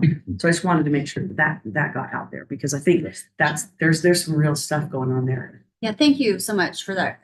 I believe in what you're saying, and I hear what you're saying. And I think the biggest power and voice comes from you all applying for those alternatives, which you referenced. So when you go in, that's where you just want to be really clear on here's where we are and here's what we need. And so along with the data from just like the gaps and the safety needs, like they'll be looking at data from those applications that are coming in as well and seeing what are we needing across the state broadly, and why is that, and what does that look like, and then what does that mean for funding and things of that nature. And then just going back to what Board Member Carey had said earlier, you know, the first thing is conduct the needs assessment, and then let's have the conversation. And I think that's where a lot of the fruits of that labor of conducting the needs assessment is really going to come into play into the ways that you just pinpointed. Yeah. Thank you so much. Member Carey, thank you so much. Without him, we may not have had this discussion today, and you can tell we are very interested in it, and it needed to be had. Director Cody, thank you for spending your time. Thank you for all the work you do every day, working towards helping our children to be safe in school, and our teachers and teams to be safe in schools. We really appreciate that, and for your time today to help to explain to us. We don't know how big the concern is. We need that first assessment this month, so we'll continue to work from this board to our team to encourage our folks to have all those completed by the end of this month, so that we all have, as a state, better idea of what we need to do. And we thank you for your time today. Thank you so much. My pleasure, I truly. appreciate Thank it. you so much. Thank you. Thank you. Thank you so much. Yes, just. Director Coto, should we email you directly if we'd like to be on the email list for the newsletter, or what? Yeah, Someone email me staff? and then I'll get you in touch with my team, and Okay. Okay. yeah, Thank you. that'll be the easiest. Just get a hold of me and we'll get you through. Thank you. Great, thank you so much. Dr. Everett, please join us at the table. We're so happy to have you here. Thank you. Dr. Everett is going to talk to us, of course, about lead outliers, the fact sheet, give us fact sheet and report. We are so happy to have her join us today and talk to us. Thank you so much for spending your time with us. She was right down the hall from us when we were at USBE. We got to know Megan and just knew that it was a project that was meant to be joint. This is one of the strategic initiatives for Amy Pace in her strategic growth and development. give it to you, Amy, and then you can. You guys find a good floor. Yeah. You lead. Yeah. You know, it's a good floor. We did have All a right. neighbor, yeah. So this is Megan Everett. I do work or serve on the charter person on the unit committee, split that out. We've been working on a project and, we're happy to share the report Megan has done and her team. She works with Jordan Green. Done a really, great job analyzing our data, and I'm just gonna turn it over to Megan. Yeah, for sure. Well, thank you for having me. So as they mentioned, my name's Megan. I've been in this role about 2 years. I'm just going to take a few minutes and tell you what ULEAD is and does to kind of explain our setup, and then jump to where we want to go with it with the work we're doing with charters. So ULEAD is a really wild acronym. Utah Leading Through Effective, Actionable, and Dynamic Education. And I say we get to be the Sunshine Committee because we look for what goes well in our schools. Sure. There we go. We were created in 2018 under legislation to do these 4 things. So research is looking for and initiating and disseminating reports on what goes well, curating those together on our website so they can be accessed by other people. We connect people to those, but then also to innovation and collaboration in a variety of ways. And then importantly, we report back to the Education Interim Committee, specifically to talk about the barriers that might be included in other people trying out these things that have worked well. So hopefully they alleviate those. So this is our process. We look a little different from what you might consider traditional research, because first we look and say, well, what is the data? What are the quantitative measures that tell us something is going well? It's really easy to picture this if you think about something like math. Right? So we can look at math scores and say, who's scoring the best? Then we partner with higher education partners to look at what is contributing to that practice going well. And we use them for their research expertise and their impartiality around uncovering what's going well. So we take a qualitative look there. We look for how can this be adapted or adopted in other places? You know, do you have to have content area coaches in place to make this happen? Do you have to have a specific program, or could it be done in other ways? And then we share and connect that to people in a variety of ways. Yes, we'd love people to go and read the reports and dive deep, but hopefully we connect people individually too, so they can actually go do school tours, webinars, other ways to interact. We have what's called an innovative practice report, and I won't go over this in detail, but this is just noted in our legislation of how our reports should look and what important components they should have. And that's going to be important when we do a project with charter schools, because it'll have these components to it. As Amy mentioned, we have a steering committee that's also positions that are designated in the legislation. One of them is a representative from charter schools. Also, we have a principal and leader from a charter school. We include teachers on that group. And so they give us direction and tell us what's really important to them and what's going on. Right now, Kelly Booth at New Ames has been our principal designee. She's been wonderful. They direct our focus priorities. We're kind of yes and these are our focus, but we also would explore other things. As you will see, charters specifically aren't called out, but student attendance is something that would affect any kind of school you're in, right? Teacher job satisfaction, strategic engagement with technology, middle grade mathematics, multilingual learner achievement, generalized academic success in any area that's not already mentioned there. And then we always have additional priorities under review. And this is where having Amy is so valuable, because she tells us things that are particularly important in her focus that we might add here. I'm not going to go over these. I know you guys are a little behind, but our reports all include different groups. They have outcomes, and hopefully they have things that are very actionable. So a school might say, oh, we attribute this magic to our PLC.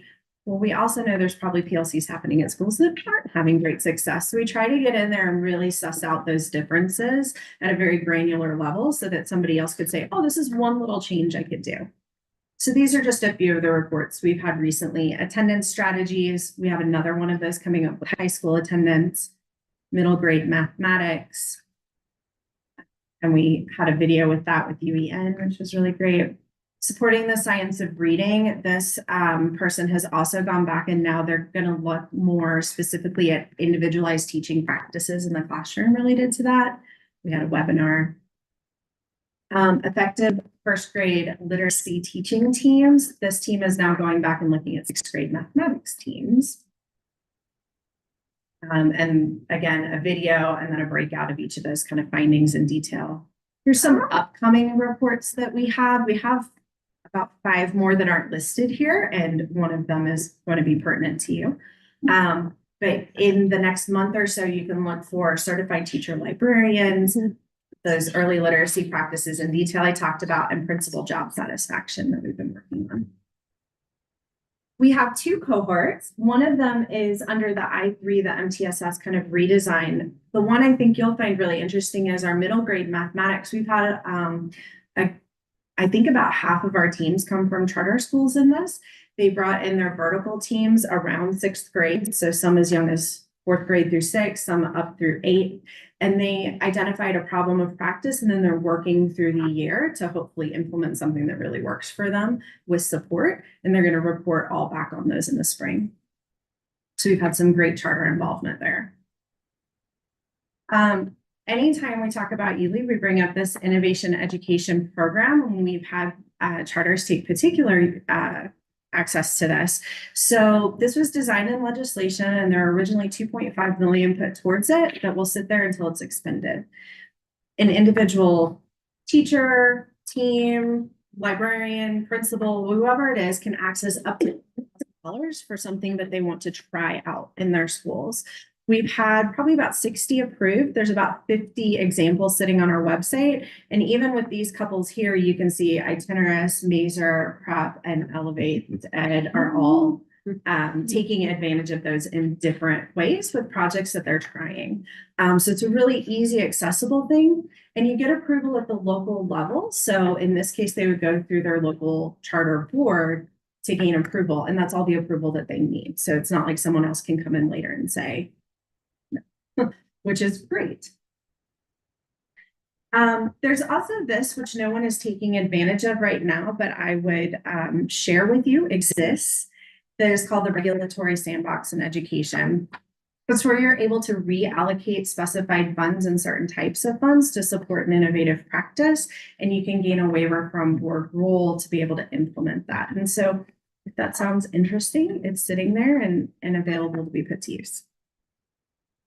We do a lot of additional work, and what I'm going to highlight here is our research fact sheets, because we have one investigating charter schools. And the reason why is because the U.S. News and World Report that I'm sure you are aware and proud of, 8 of the top 10 schools that were listed in high schools in Utah were charter schools. And so we said, well, why, do we believe that? Let's go in, let's take this apart with what we think. And so we looked at 10th and 11th grade scores and different metrics of achievement, came up with basically the same result, right? That 8 out of those top 10 performing schools were charter schools. And so, based on our model, what we would do is we would go, well, if that's where people are succeeding, then what's going on in those schools? And so that is where we're investigating a project with the charter schools, and then hopefully one of our higher education partners to go in and really look and tell us, well, what are they doing? What does their day look like? Where are they focusing their time and effort? How have they divided up their interventions? What are the things that are leading to this success? So that hopefully other people replicate that, not only in the charter model, but across high schools. Hopefully we see some things that are also thematic across those 8 schools too, because that would really indicate oh, not only is this school taking a deep dive in science or arts or whatever it is, but these models might be replicated somewhere else. We might gain success from that. Another element that we hope to look at is, did they state these things in their charter, right? Did they set out with this design and now they're implementing it, and guess what? It's working. And so we're really excited about that. We also have this fact sheet that we can share with you, but typically we mask the school names because we want researchers to have to come talk to us. But I can tell you it mirrors the U.S. News and World Report. You can find all of this and more on our website. So we are at schools.utah.gov/ulead. The reports you can find pretty easily under repository reports. Everything's pretty tiled and easy to see. And so we hope that you will look for those. I can tell you that the fact sheet is sitting under our research partners. Thank you so much. Dr. Everett, thank you so much. We love to hear things like this, right? Oh, my And if there is any a business, if there's ever a business that would love to share with each other, they say, what are you learning from something? Education is the place, right? We really like, but we can't do that if you don't have someone who's kind of pulling us all together and bringing the party into a whole. So thank you so much for being the conduit, the catalyst to make that happen so that we can learn from each other and grow and become better and continue to grow as a state. So thank you so much. Thank you. We appreciate you being here. Do you have questions or comments from any members of the board? This is exciting. I think we'll all be on the site. So if you see an uptick, I would love that. Yeah. we'll be reading. Absolutely love that. And I'd love to share with you when we get, our math cohorts finished and things, some of the great things your schools are doing. Thank you so You're much. welcome here anytime, just because we're not across the hall anymore. We love what ULEAD does. Keep up the good work. Thank Very you so quiet up much. there, I can tell you. Thank you for coming out with us today. Thank you so much. So appreciate it. Amy, also, thank Yes, you. it's good work. So much. Thank It's you. focused. Thank you so much. All right. Dr. Everett was so kind because she knew that we were running a little bit behind because we were so engaged in the school safety things a little longer than we thought. But we love that, and I really recommend we get on and look at some of the innovative things that folks are doing, that we have that opportunity to really. We have to be on time for the afternoon. We somehow always catch up one way or another, but we need to be on time, and we can postpone lunch a little bit, but not really long, a long way. So I'm gonna ask if we could do this. May we begin now move to our 11:10 item, which is the MOU, and then come back to the bylaws? Would that be all right? We really must finish that today, but it has to be completed today. And in order for us to complete by the end of this calendar year, so I'm going to move to the MOU unless I hear any concerns from board members about swapping those two on our agenda. Okay, the MOU, as all of you know around this table, is something that we've been working on for some time. It didn't just happen in the last month or two. This has been going on for years, literally years, to try to come to this point that we can have a really working relationship. We have a good working relationship with USPE, but this memorializes it in an MOU so that we are really clear about our individual responsibilities. It took some legislation to get to that point, and it took Cindy Phillips to get to that point. Because without her really dogging it and making sure, because it was one of her personal goals before she finished this board, to get that MOU done, because it's one of the lingering pieces that have just not been done. And really, so I am going to, and all of you can join me if you'd like, and at other times, but to say, especially to Member Phillips, thank you so much for helping to guide this through. And then I also want to also say thank you to Darren Moss of the State Board of Education, who also partnered with Member Phillips to make sure that they called an extra meeting to make sure it was heard in committee, could be heard. And the State Board of Education has now passed this MOU from their side. Now, we may want to, Member Phillips, I should stop and let you say anything that you want to prior to, or Member Clarence. Yeah. Before we do that. Thank you so much, Chair Bowles. We have like a co-presentation that I think we can also keep tight. We use the word champion for Vice Chair Phillips in our texts and things. A champion of the law that set this up, and then the champion of the MOU work getting done. We're grateful for your hard work and to come alongside you on this. One of the first things that I saw in the strategic plan when taking the executive director position was to execute an MOU within 1 year. No problem. Yeah. Only to hear it took years to do not get it.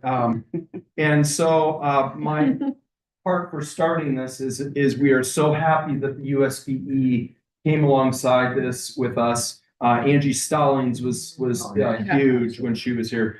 Deputy Superintendent Scott Jones, the staff at USBE, our Assistant Attorney General, Kurt Bradburn, and his review of it. And so I just wanted to hand it to you to give just a little bit more detail about our process. Then I'll highlight a few material aspects of it, and I think we can kind of wrap it from there. Perfect. So when I first came on the board, 8 years or so ago, I learned the myth and the story behind how this was an impossible thing, right? Because we had tried so hard. Other leadership, other groups. I'm a realistic person, but I think I also share that sort of teacherly optimism that we often have, which is that, yes, even a sixth grader can learn Latin, right? And I thought, how can, well-intentioned people not get an MOU? It didn't make any sense to me. But as a board member, I didn't have any special, office or whatnot, started looking into it, I realized that it was quite intractable, largely for two reasons. Several reasons. One was the USBE and SCSB did not have a good working relationship. There was mistrust. There was sort of water under the bridge about how each group had treated the other in discussions about this MOU, as well as sort of other lingering resentments, if you will. And some of them justified by both sides, and others not. And then, I'm going to admit in public meeting that the SCSB as a group had a misconception about what was possible legally and otherwise. And when you're constantly hitting your head against a brick wall, all you get is a concussion, right? And so it took some significant research and goodwill on the part of SCSB members and leadership over a period of about 4 years from that point to figure out what was possible, what should be, what was, and what could be. And when we did that, we went after what could and should be in legislation, really worked hard to foster a trusting relationship as a group of SCSB members with very well-intentioned USBE board members as well, including the leadership of Chair Moss at the time, which has been key in all this. And we had the help of Representative Lisenby in just adjusting slight adjustments to the charter section of Utah code that clarified what could and should be. And then when we started on this process, as director and associate director of our good group will remember, it's the very first meeting in earnest a couple of years ago started out with the words from a USB staff member, somewhat tongue-in-cheek, "We've tried this before. This has been going on for over a decade. It's likely that we're not going to be able to do it." And at the time I said to this particular staff member, absolutely not. We will be able to do this. It will be something that people can admire from a distance, even in other states. And in fact, I'm going to start out by saying, sir, you were right. About 90% of the things you told us shouldn't and couldn't happen. And we were wrong. Now that we know that, let's look at that other 10%, right? Which the devil's always in the details. And what we wanted as a board was primarily not only clarity on our role with the USPE, but also an ability to control, decide on, manage the things that we should be able to control as an SCSB group, which this MOU reflects. It's legal. It's supported by the legislature. It's supported by the USB. And it gives us, as Director Kramer will discuss in detail, an enormous amount of responsibility that is commensurate with an enormous amount of opportunity.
I wonder if it wouldn't be amazing, for, we had, Vice Chair Spiker propose for the national, for NACSA, their proposal. There are probably all kinds of Amber, we other good? boards that are like ours, that don't have a good agreement with their SEA. And I wonder if it wouldn't be helpful, like I could have used, I'm just saying, at another time and place, I could have used an understanding of the various steps and ways in which one might go about Amber, creating an MOU like this. So I wonder if that wouldn't be something we could help other states with by way of a proposal. Agreed. Uh-huh. good ideas breed more good ideas and more good work for us to do. And I think I'm gonna use this as an opportunity just to restate that one of the purposes that wasn't stated here, Marie, if you could pull up to the purposes, was just that there were audits that were hanging over us, USBE and the State Charter School Board side, to in fact get an MOU done. And so that fulfilled the purpose. We were able to report that we're in progress, we're in progress, we're in progress. We need to report at some point that we're no longer in progress, but that we're done. And that's where we're at with this MOU. It establishes, if you look at the purpose of the MOU, these are material things. I have about 7, 8, 9 things that'll go fast, but I want our board to be aware of, because we're really not looking for edits or input at this point, because it's been through so much vetting and so much work already. But we don't want to step on USBE's toes. They don't want to step on our toes. We don't want anything to slip through the cracks either way. And so it does clarify the roles relative to each other. It also restates certain provisions of Utah code. It's one thing that was carefully done is that code is referenced in this document quite a bit. And board rule is referenced in this document quite a bit, especially at the beginning. Number 2 point, Marie, if you drop down to the number 2, the State Charter School Board. So I want to highlight, you can see number 2, that we utilize the services of the board's procurement staff for purchasing. That was an important part of the negotiation, part that we had to learn, and ultimately that we are part of the state's purchasing department, not finance. We work with finance, you'll hear that soon, but for procurement purposes. When you scroll to the 3rd point that I'd like to show, it's the role of the Utah State Board of Education. They advise on all matters involving the welfare of schools as outlined in this code. What does that mean? Constitutionally, based on law, they are responsible for the whole kit and caboodle. And so we know that, but it's very good to restate that from the very beginning here, that the role of the USBE is all things. We still adhere and we still work recognizing our authority where it starts and where it stops. But the MOU gives us a lot of autonomy with a lot more accountability. Those two things go together. The 4th point that I wanted to just state here, and it's, I think, Marie, you and I are queued up here, so good. The State Charter School Board has the authority to create its own bylaws. We know that Vice Chair Spiker has been working with our bylaws. It's even an agenda item. And so how we conduct business and how we rule ourselves is left to our own devices, to our own ways. And the MOU states that. The second one right underneath it here, which is point number 5 that I wanted to make, is that upon approval of the annual budget, the State Charter School Board has the authority to determine all its expenditures. If you look at number C, that includes classifying our positions and getting the wages that we want for the people. That's important because we know the work that our people do better than anyone. And for us to be able to classify and create salary ranges and salary pay for the work that our staff does is really important. That was a nice aspect of this MOU that I wanted to point out. Number 6, which is on page 7, that I wanted to make a point of. There are some mutually beneficial collaboration, communication, and working relationship things. Kudos to Deputy Superintendent Jones, who kind of helped us with the breakthrough, which says there are mutually beneficial things that you don't have to pay us for, we don't have to pay you for. They're just good things that we know we need to work on together. A concrete example of that is on 7B, So Marie, if you could pull to 7B, that is the hosting and shared management of the Utah Charter Access Point. When we did our IT needs analysis, one of the things that was identified is that it would be hard for us to just let go of that or to manage it on its own. Because it's mutually beneficial for both the USBE and the State Charter School Board, there's no costs, we just manage it together. That's a big thing for us. I'm almost done with the points, but I wanted to point out underneath the additional terms, two things. Additional terms number 2 is a big thing, and additional term number 3 is a big thing. We now have the autonomy to work directly with the Division of Finance, and we've already started to work directly with the Division of Finance. Lisa and our staff knows who our point is, and it's the top person that knows that, hey, we may need exceptions to some of the state finance rules. We work with them, no longer with USBE. Not that they were a bad partner in it, but just we can go directly and work directly with the Division of Finance and no longer work through a middle entity. That's a big deal. We think that that improves our efficiency. We think that it improves our effectiveness in the work that we do. And the one right underneath it is that we also work directly with the Department of Human Resources Management. We've had correspondence with their director or their person that oversees the education sector. And we're working on things that are important to us underneath our leadership, things like staff may need a bonus for different times, or we want to look at the classifications. Even the new position that you heard me reference in the executive director's report, we now work directly with the DHRM, and the MOU outlines that. And then the last thing is just the signature section. We know that this board has been plugged into this work. We have had a champion who has led us in this work, and we've trusted the work that she's done. Chair Bowles has been involved every step of the way. As vice chair took on her role, she's been acknowledging and recognizing where we're at every step of the way. We are not at the time where edits and other context changes will slow it down. And so, but the board can always choose to do what your prerogative is. But we hope that there is a signature for Chair Bowles sometime soon today.